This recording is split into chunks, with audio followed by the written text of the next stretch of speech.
Target చేసి మరి దాదాపు 30 మందిని చంపేయటం, చాలా మంది క్షతగాత్రులు అవటం, నా మనసుని చాలా కలిసి సగటు భారతీయుడిగా నథింగ్ టు డూ విత్ దీని పాలిటిక్స్ సంబంధం లేదు. ఒక ఉగ్రవాది తోటా పేలితే కన్నీళ్లు భారతదేశం నలుమూల వస్తాయంటానికి మన రాష్ట్రం కూడా నిదర్శనం. ఎక్కడో వైజాగ్ లో ఒక రిటైర్డ్ బ్యాంక్ ఎంప్లాయ్ ఆయన ప్రాణాలు కోల్పోయాడు. ఎక్కడో కావల్లో ఒక యువకుడు చనిపోయాడు.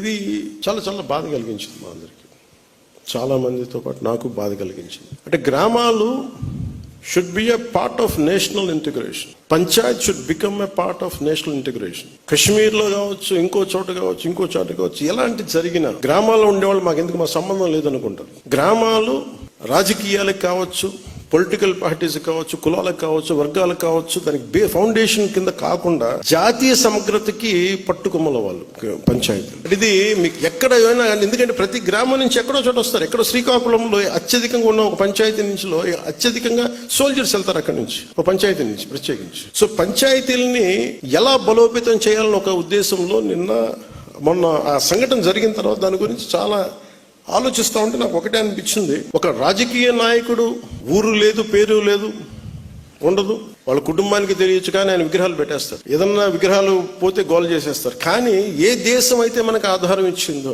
ఏ దేశం అయితే నీకు భారతీయుడని ఉనికి ఇచ్చిందో, ఆ భారతదేశాన్ని స్మరించుకునే ఒక ఏ చిహ్నం లేదు, ఎలాంటి చిహ్నం ఉండదు. అందుకని నేను ఈ రోజు నా ప్రతిపాదన ఉన్నతాధికారులందరికీ, శశిభూషణ్ గారికి కానీ, ఇక్కడున్న కమిషనర్ గారికి కానీ, అందరికి ఉన్నతాధికారులందరికీ ప్రతి పంచాయతీలో జాతీయ సమగ్రత ప్రాంగణం అనేది చాలా చాలా అవసరం.